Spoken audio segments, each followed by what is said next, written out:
passage était désert, c'était un jour de pluie. Je suis donc passé là par hasard et je suis entré dans un magasin qui était tenu par une jeune dame et je lui ai dit mais le jour où votre magasin est à vendre, je l'achète. Elle m'a dit mais demain chez le notaire et demain chez le notaire. Et c'est comme ça que je me suis installé Galerie Vérododa où je suis depuis 15 ans. Oh, c'est très remarqué. Les personnes qui viennent chez moi me disent qu'est-ce que vous habitez dans un bel endroit, c'est beau, c'est magnifique. Il y a combien de temps que vous tenez ce magasin, Madame de Briguier? Depuis le fin novembre 1921. C'est pas d'aujourd'hui. Non, n'est-ce pas, vous n'étiez pas né. Vous avez toujours vendu le même genre d'article? Toujours, l'hygiène d'un côté et les jouets de l'autre. Moi, ça fait 45 ans. Mais mon père est installé ici depuis 1909. Alors, on a eu les changements de passage, bien entendu. Je répétais au théâtre des Bouffes parisiens, Fleurs de cactus. Et il y avait des scènes dont je n'étais pas. Et je venais me balader dans le passage. Et j'ai trouvé cet endroit poétique. Enfin, ça me plaisait. Puis il y avait une boutique tenue par une très vieille demoiselle où il y avait en vitrine, je me souviens, ça m'avait toujours frappé, un collier de chien, 2 piles et un vieux revolver. Elle me disait, qu'est-ce qu'elle peut vendre? Je suis rentrée, j'ai fait copine avec elle. On est devenus très amis. Et puis un jour, je lui ai dit, vous voulez pas vendre? Elle me dit, oh oui, mais est-ce que ça va être possible? Et alors voilà, elle l'a vendu, j'ai acheté le magasin. Et comme j'avais déjà envie de faire de la brocante, ça y est. Dans le temps, nous étions 40 boutiques au détail, en moyenne 3 vendeuses par magasin, vous voyez. Maintenant, c'est presque tous les grossistes qui sont installés, alors ça se perd un peu de mode. Les gens de Paris ne connaissent pas les passages. Et ça tient à quoi, ça? Je sais pas, ils sont bêtes. La galerie aujourd'hui, bon, c'est un petit peu comme si vous trouviez dans un tas de cailloux un fossile. C'est l'exception. Et cependant, la galerie apparaît aujourd'hui comme un élément naturel. Alors, en fait, la galerie relève bien de l'architecture. C'est un objet architectural, un objet moderne en son temps. Aujourd'hui, une donnée naturelle qui appartient au paysage, au même titre que toutes les maisons, que tout l'héritage architectural des siècles qui nous ont précédés. Les passages couverts, c'est une innovation du début du 19e siècle. En gros, on peut dire qu'ils apparaissent tous entre 1790 et 1850. À quoi c'est dû, ça? Je crois que ça correspond à une échelle de la ville qui n'est plus du tout la même que l'échelle actuelle. C'est-à-dire que Paris est encore enfermé avant 1860 dans la muraille des fermiers généraux qui correspond aux actuels boulevards intérieurs. Et donc, la ville est beaucoup plus petite. La ville actuelle a environ 6 km de rayon. La ville du 19e siècle en a 4. Et en fait, elle vit sur son espace du XVIIe siècle, sur les murailles de Louis XIV, c'est-à-dire celles qui sont déterminées par les portes Saint-Denis, Saint-Martin, etc., qu'on connaît bien, qui sont très proches du centre, qui sont à peine 2 km de Notre-Dame de Paris. Alors, dans cette ville extrêmement étroite, la circulation est une circulation dense, dangereuse, d'autant plus dangereuse que ce sont des voitures à chevaux avec des roues en fer et qu'on est continuellement menacé soit par la roue, soit par le moyeu de la roue. Et puis, il n'y a pas de sanitaire, il n'y a pas tout à l'égout, donc les caniveaux servent d'égout. Et donc, c'est à la fois une rue dangereuse et sale, et les gens ont tendance à chercher un espace où ils soient protégés physiquement des risques, et où ils soient aussi peut-être protégés du mauvais temps, évidemment. C'est l'avantage des verrières, c'est de se trouver à l'abri des intempéries. En fait, ce quartier-ci va tellement changé. La rue Saint-Denis est très animée, les commerces, les voitures. Oui, je crois que c'est un quartier qui est encore, au fond, dans sa physionomie médiévale, bien qu'il ait été reconstruit peut-être 4 ou 5 fois depuis le Moyen-Âge. Il a les mêmes activités, le même artisanat, le commerce. C'est un quartier d'une extrême densité. Et c'est pour ça que les passages ont continué à subsister. Ce qui correspond à un cœur de ville dans lequel la densité d'habitation et d'occupation est encore absolument considérable. Activité commerciale, en particulier le prêt-à-porter, vous savez, dans le passage du Caire, qui est extrêmement important. Et tout se fait exactement comme au Moyen-Âge, à pied. On voit les gens circuler avec des diables, avec des ballots sur l'épaule, enfin, exactement comme ils devaient circuler au XIIIe ou au XIVe siècle.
Qu'est-ce qui distingue le passage du Grand Cerf des autres? Je crois que c'est la proportion de l'espace du passage, c'est-à-dire le fait qu'il soit beaucoup plus haut que les autres passages parisiens, puisqu'il a 2 étages sur le rez-de-chaussée, avec un premier étage qui est complètement vitré et qui est utilisable comme atelier d'artisanat, disons. Les autres passages sont généralement plus bas, et donc on donne une impression moins monumentale que celui-ci. Je crois que c'est l'aspect le plus important.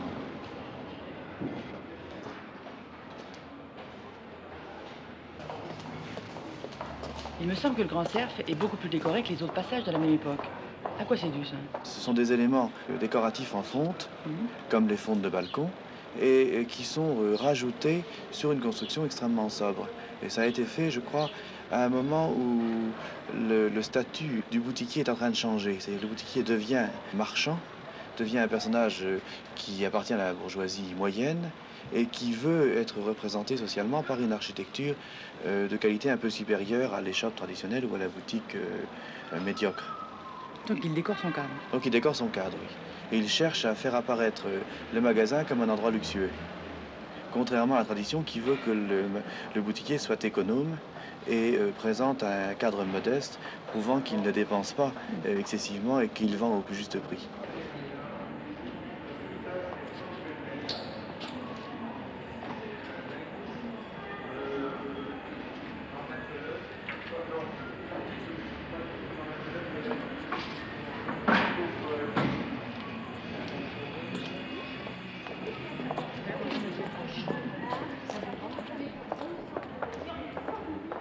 On a toujours habité au-dessus de son échoppe ou au-dessus de son atelier.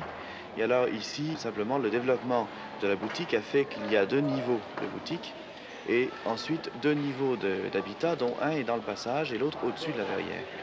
Les balcons, ils sont vraiment là, je crois, pour la décoration, pour permettre en principe la communication des escaliers, mais dans la réalité, ils servent essentiellement à créer un espace qui est un petit peu comme le revers du théâtre, c'est-à-dire les cintres voulaient donner absolument le sentiment qu'on est dans un monde de l'autre côté de la scène.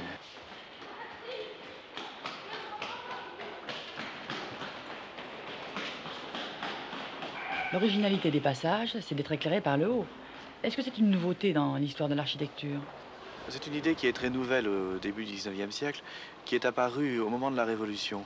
Et puis au début du 19e siècle, ça se vulgarise et on le trouve sous forme de passage, justement. Ce sont les premières réalisations dans l'architecture ordinaire, disons.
Mais pourquoi tous les passages sont-ils groupés sur la rive droite?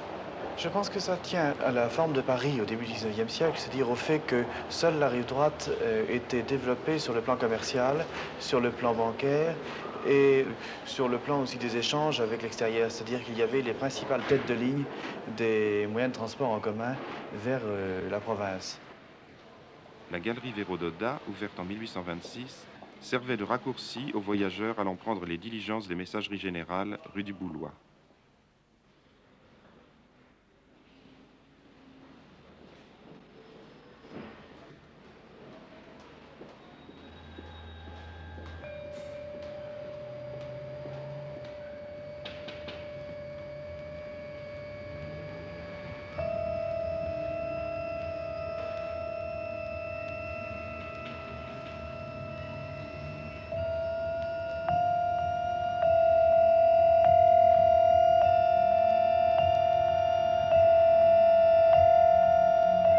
C'est un lieu complètement retiré. Il y a très peu de passages. C'est donc pas un lieu, si vous voulez, prédestiné au commerce. Ça l'a été peut-être au XIXe siècle, mais plus à l'heure actuelle. Ce qui me séduit lorsque je vois le passage, c'est le climat. On vit avec un éclairage d'aquarium. Il n'y a aucun bruit. Les bruits de la rue ne pénètrent pas.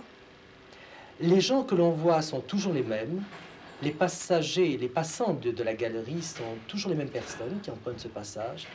C'est donc vivre dans un vase clos, et c'est peut-être ce qui me séduit particulièrement et ce que je ressens chaque fois que j'ouvre mes persiennes en me disant « Ah, chouette, je suis passage vers Autodar ». Et ça, je me le dis tous les jours, vous savez.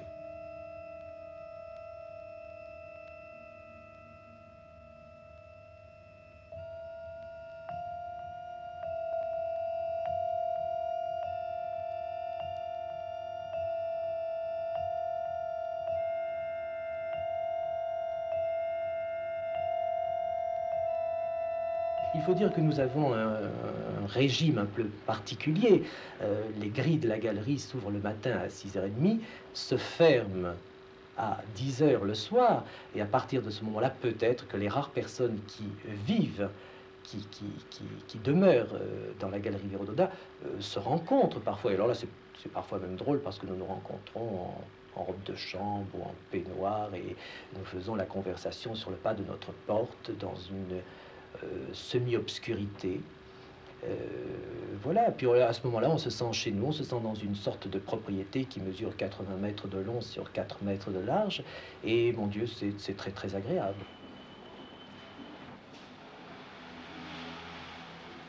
Est-ce que vous croyez qu'il y a des traits de caractère communs aux habitants des passages, à ceux qui choisissent d'y vivre et d'y faire commerce?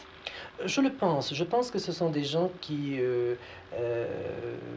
fuient, j'allais dire, la nature ou le soleil. Enfin, peut-être que je dis ça parce que c'est mon cas. Je déteste le soleil, je déteste la verdure, les arbres, les petits oiseaux, tout ça, ça me fait partir en courant. Je crois que c'est le point commun. C'est peut-être aussi le besoin de vivre dans un lieu clos.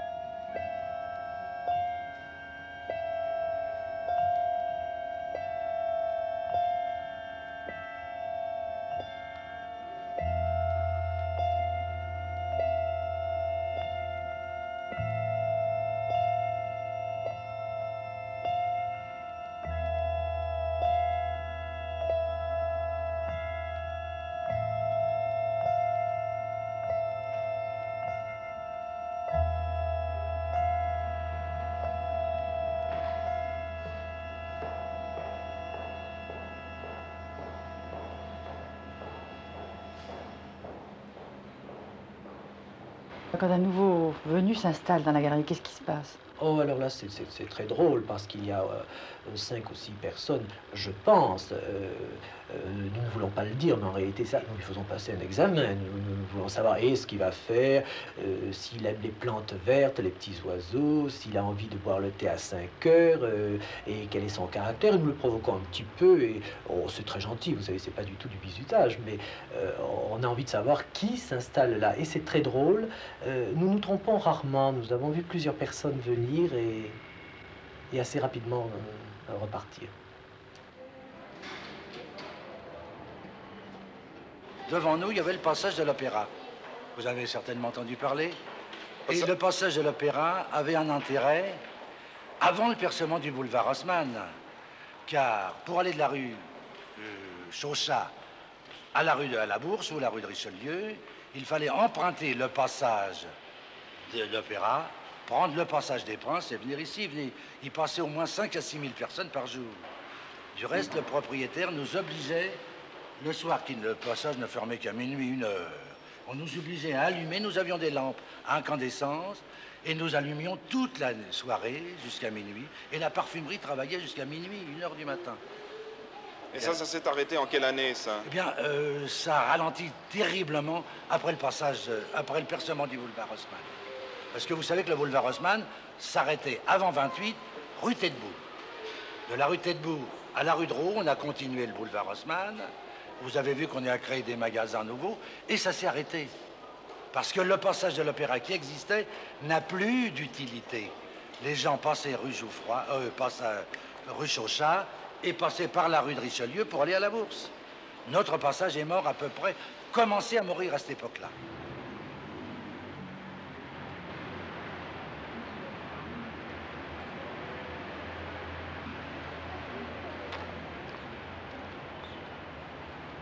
Le passage du Prado relie le boulevard Saint-Denis à la rue du Faubourg Saint-Martin.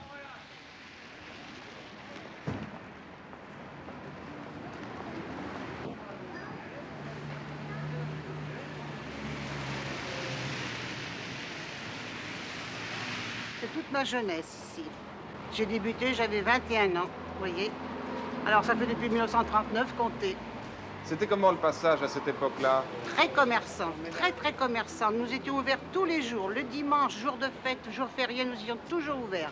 On commençait à 8h30 du matin et on finissait vers 8h le soir. Mais ici, j'aimais bien ici parce qu'il y avait de tout. Il y avait de la chaussure, la maroquinerie, il y avait les vêtements, il y avait tout. Il y avait un choix formidable. Mais vous vous rendez compte qu'on marchait sur 2 rangées ici. Les gens rentraient comme ça et pour sortir, il fallait passer de ce côté-ci.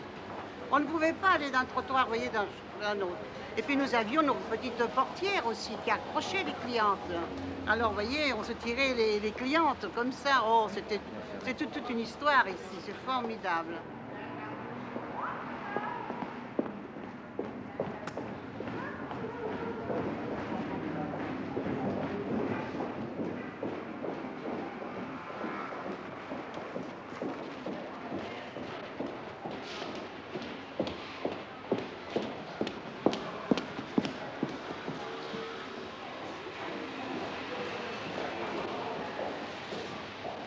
En quelle année, d'après vous, ça a changé la vie dans ce passage? Depuis 5-6 ans.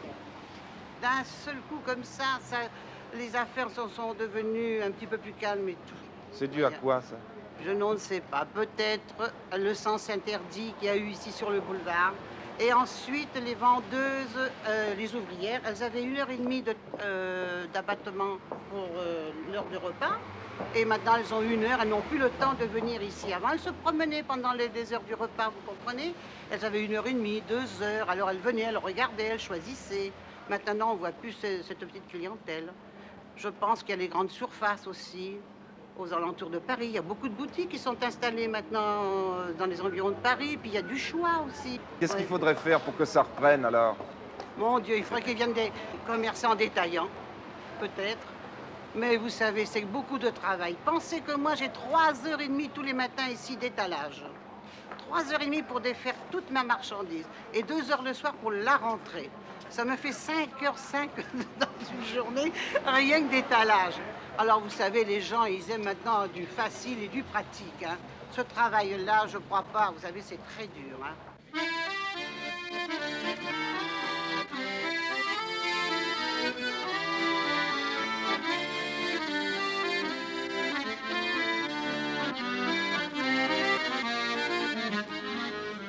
Passage d'antan, petit coin charmant, où l'on vient musarder, se promener, flirter. Passage, galerie que j'aime, faudra-t-il vous voir blême? Pour revivre, il faut que l'on lutte, artiste, poète, prenez vos luttes. Après la guerre, à ce qui paraît que c'était un passage très animé et qu'on ne pouvait même pas circuler et que les prix des boutiques, c'était à des prix vraiment exorbitants. Qu'une boutique, par exemple, comme celle-ci, à l'époque, elle valait peut-être 20 ou 30 millions. Qu'aujourd'hui, avec 1,5 million, vous avez une boutique. Et de l'autre côté du passage, ce qu'on voit dans le fond, là? C'est un local, c'est un atelier où il y a 2 ouvriers qui travaillent avec moi, un Mauricien et un Tunisien. Et on essaye de faire tout nous-mêmes. Et qu'est-ce que vous faites, vous, pour faire venir des clients, alors? C'est simple. Comme un bonjour, je vais dans les boîtes faire de la publicité. Et par là, j'amène des clients. Mais quelle est votre spécialité? Ma spécialité, je travaille pour les Antillais, pour les Africains. C'est des coupes assez jeunes, assez près du corps. C'est des modèles que je crée moi-même. Et je pense qu'il n'y a pas de problème. S'il y avait des jeunes qui se montaient dans le passage, je pense qu'en espace de quelques temps, ça prendrait de la valeur. Sur un air d'accordéon, j'oublie la ville et ses néants pour retrouver la vie d'antan et un peu de mes 20 ans. Passage Brady, Prado, Vivienne, passage Choiseul, Véro, Dodin, retriveront-ils par les arts et par l'artisanat? C'est pas un petit travail parce que ce passage qui a connu son heure de gloire avant la guerre était bourré de monde, c'était noir de monde. Il était tombé du fait de la guerre, des vieillissements des commerçants. Il y avait beaucoup d'Israélites, donc il y a eu le problème de la guerre. Et en revenant, ceux qui sont venus ont délaissé, vu les frais, ont laissé mourir le passage. Oui, il est vraiment le détail, là, disons, la verrière, tout ça, il pleut, on voit qu'il y a de l'eau partout. Il y a une imposition de 80 millions de travaux et pour tous les anciens commerçants, monsieur qui est sur le pas de sa porte le sait, il veut recéder son fonds, il a un problème. Bon, ben, je pense que si on fait renaître ce passage, il pourra céder son fonds beaucoup plus facilement. Mais qui veut faire payer 80 millions de réparations dans la barrière? C'est la ville de Paris. Ah bon? Et on a proposé à la ville de Paris de reprendre ce passage, qu'il devienne passage public au lieu de passage privé. Il a été refusé, mais la ville de Paris a imposé ces 80 millions de travaux, refaire la verrière dans le style. Par qui? Ouais. À tous les propriétaires. Alors, il y a un problème social, parce qu'il y a des personnes, des anciens commerçants qui veulent se retirer, qui n'ont pas les moyens de payer cette rénovation. Oui, parce qu'en principe, c'est tous les copropriétaires qui doivent payer les 80 millions. Qui doivent payer les 80 millions de travaux. Passage pour piétons, galerie où retrouvera-t-on, en créant des zones d'attraction, vous ne serez pas sans action. Paris gardera-t-il son âme? Tu étais, tu seras mon sésame. Passage de mes amours, d'un voyage sans retour, sur un air d'accordéon, j'oublie la ville et ses néants pour retrouver la vie d'antan et un peu de mes 20 ans. Passage Brady, Prado, Vivienne, passage Choiseul, Véro, Dodin, revivront-ils par les arts et par l'artisanat? De faire revivre ce passage, on va permettre aux vieux commerçants de recéder leurs fonds, on va attirer des gens dynamiques et on parle beaucoup de zones piétonnières. Pourquoi en créer dans Paris alors qu'il en existe, qui sont les passages qui nous ont été laissés par nos aïeux? On a, grâce au Centre international d'art et d'artisanat, beaucoup d'artisans. On veut que ce soit un peu leur boutique, qu'ils puissent tester leur fabrication, vendre, recevoir directement les clients. Et de là, on va créer une animation permanente. Les gens vont venir, ça se dit par le bouche et oreille. Et quand ce passage revivra, on aura créé la dynamique des groupes pour les autres. Et vous pensez que vous allez voir le résultat de votre effort depuis 1 ou 2 ans, dans combien de temps? Je pense qu'il faut 3 ans pour arriver à quelque chose. Je vous en prie. Revivront-ils par les arts et par l'artisanat?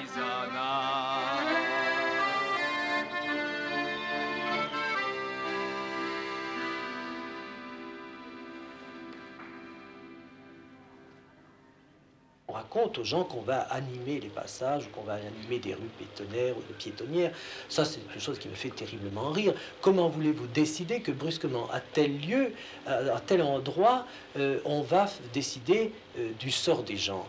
Les gens, il faut les laisser rêver et on ne peut imposer les rêves à personne. Je n'y crois absolument pas à cette chose-là. Il se passe un phénomène, certainement, dans certains lieux, passage ou ailleurs, qui émane du climat qui règne. Mais je ne crois pas qu'on a décidé un jour qu'à Saint-Germain-des-Prés, les gens allaient se rencontrer. Il se passe une sorte de phénomène, le lieu plaît, on y est bien et les gens s'y rencontrent. Et quand on me dit on va animer le passage Véro-Dodin, ça me fait rire, comme tout du reste. Pourquoi certaines personnes viennent dans ce lieu? C'est tout simplement parce qu'ils découvrent quelque chose qui n'est pas ailleurs. Et si brusquement on décidait de faire passer tous les jours 250 personnes ou 500, je ne sais pas combien peuvent passer de gens dans les rues, à Galerie Vérodin, il en passe 80 par jour. Est-ce que le passage a toujours sa fonction de passage, de lieu? Oui, bien sûr, parce que disons qu'il est desservi, il dessert exactement deux stations de métro d'un côté 4 septembre au bout, l'autre côté les pyramides. En plus, ça fait un lieu de passage pour les banques. Vous avez la Banque de Paris des Pays-Bas d'un côté, vous avez le Crédit Lyonnais, vous avez également le restaurant de la Banque de France. Toutes ces personnes qui viennent déjeuner là et qui repartent à la Banque de France après déjeuner, enfin, rue des Petits Champs, coupent par le passage. Toutes les personnes qui viennent déjeuner, si vous voulez, à la Banque de France, annexe, qui est l'ancien théâtre des Italiens, le premier opéra, dit-on, eh bien, déjeunent et puis ensuite font un tour dans le passage et retournent par des petits champs à la banque. Ça, ces personnes-là sont clientes dans le passage.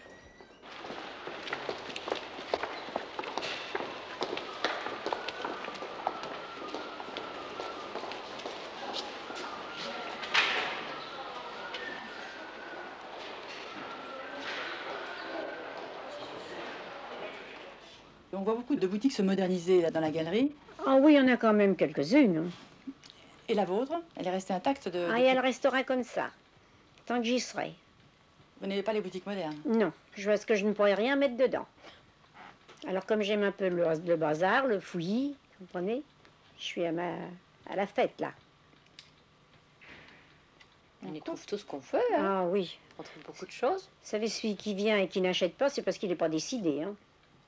Malheureusement, personne n'a le droit de rien dire. N'importe quel propriétaire d'une arcade du passage a le droit de la vendre à n'importe qui et de faire n'importe quelle devanture, n'importe quelle... Et le passage est classé depuis très peu de temps. Et avant, alors c'était vraiment catastrophique. Maintenant, les dégâts sont un peu minimisés. Est-ce que les intérêts des uns ne sont pas les mêmes pour tout le monde? Bah, ça dépend des goûts de chacun, vous savez. Il y en a qui croient que leur intérêt, c'est de faire quelque chose de très laid, de très gueulard et de très attirant. Et il y en a d'autres qui savent reconnaître le charme et la beauté du passage et qui comprennent qu'ils ont entre les mains quelque chose à préserver. Et est-ce que vous avez déjà essayé d'influer sur l'histoire du passage, oui, sur le décor du passage? On a réussi. À chaque fois qu'il y a des travaux prévus, il y a des réunions des copropriétaires et on a réussi tout de même, par exemple, à empêcher l'électricité au néon, à empêcher certaines choses qui auraient été vraiment la fin du passage, le chauffage aux infrarouges, enfin des choses abominables qu'ils avaient l'intention de faire. Depuis 1826, date de sa création, rien n'a été fait. Vous vous trouvez là en présence des peintures originales, du sol tel qu'il a été fait et de la décoration telle qu'elle a été conçue.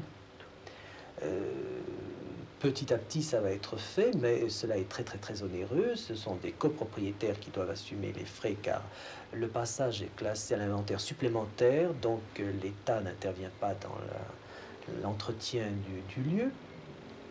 Et les locataires et les propriétaires ne peuvent pas arriver à payer tout ça. Mais peut-être, vous savez, que cet état un petit peu délabré, c'est peut-être son charme.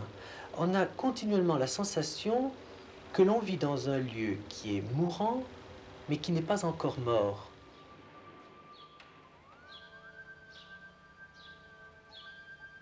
On peut dire, à l'extrême, que si l'image de la ville renvoie à l'image du corps, la ville haussmannienne, puis la ville rénovée, est une ville schizophrénique, coupée, éclatée, et que le passage, d'une certaine manière, en permettant de faire communiquer la rue avec l'inutile, réunifie ce corps. Parce que l'inutile, c'est précisément, au plan psychologique, l'inconscient, c'est-à-dire ce complément urbain qui, lorsqu'on ne le voit pas, nous manque, mais lorsque l'on sait qu'il existe, même si nous n'y allons pas, nous réconforte, nous rassure, nous réconcilie avec nous-mêmes.